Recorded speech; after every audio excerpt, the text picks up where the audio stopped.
A Ukrainian refugee who was brutally murdered on board a train has been remembered as a true friend by staff members at the pizzeria where she used to work. Iryna Zarutska, 23, was an employee of Zapady's Pizzeria in downtown Charlotte, North Carolina, and was even seen wearing a Zapady's shirt in shocking surveillance footage from the attack. It showed her simply sitting on a South End light rail train and looking down at her phone on August 22, when career criminal DeCarlos Brown Jr., 35, started slashing at her. Prosecutors say Brown stabbed Zarutska a total of 3 times in the neck before he was seen walking off the train and leaving a trail of blood in his wake. The brutal slaying has caused national outrage after it was revealed that Brown has been arrested at least 14 times in the past and was out on bail at the time he allegedly killed the young woman. As community members now reel from the unprovoked attack, Zapady's Pizzeria took time to mourn the loss of its employee. "We lost not only an incredible employee, but a true friend," the pizzeria wrote on social media. "Our dear Iryna left this world far too soon, and our hearts are heavy with grief," it continued, noting that a candle has been left burning in her memory since her death, which it called a small reminder of the warmth, kindness, and light she brought into our lives every single day. A family friend only identified as Lonnie also told the outlet that Zarutska, who fled her war-torn country in 2022, was always very helpful, very supportive, and just had a heart of gold. "She was a sweetheart," he continued, "and it makes me sick to think that she's gone." Zarutska had recently moved in with a partner and was said to have loved America so much that her family declined to have her body returned to Ukraine and instead chose to bury her in the United States. Her untimely death came just minutes after she boarded the light rail train. Once she sat down in the row in front of Brown, the suspect was seen ogling her for some time before took out what appeared to be a blade from his pocket. He then stood up and loomed over the 23-year-old, swinging the knife down at her before he got off the train. Meanwhile, Zarutska was seen cowering in fear and covering her face before slumping lifeless in a pool of blood.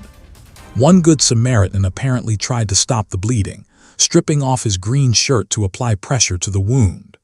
But nearly 1 minute and 40 seconds had passed, and by then it was too late. Another woman, in a black crop top and blue jeans, was also seen crouching beside Zarutska. Other commuters, though, heartlessly filmed the disturbing scene. A man in a blue McDonald's t-shirt, skull cap and glasses was caught on surveillance footage quickly whipping out his cell phone, while another woman filmed as blood seeped across the train car toward her feet. Brown is now facing first-degree murder charges for the brutal slaying and was charged federally on Tuesday with 1 count of committing an act causing death on a mass transportation system.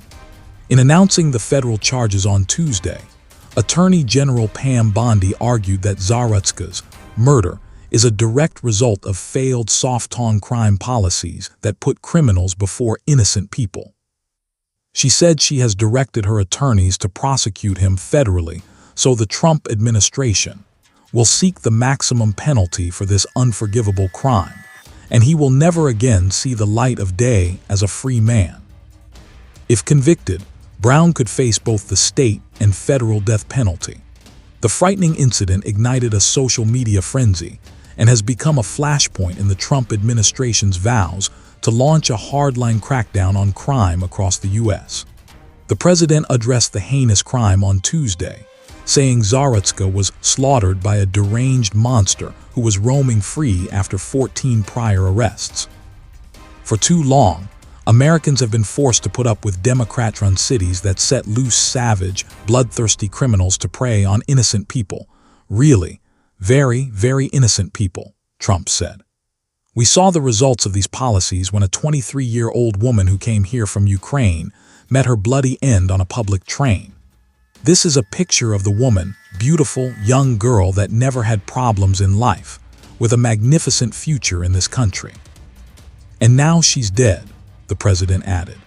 "She was slaughtered by a deranged monster who was roaming free after 14 prior arrests. We cannot allow a depraved criminal element of violent repeat offenders to continue spreading destruction and death throughout our country.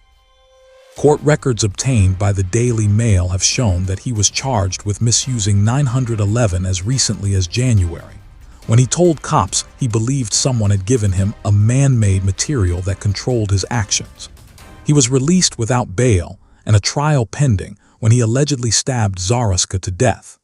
Brown had also served 5 years in prison for a 2014 armed robbery and was released in September 2020.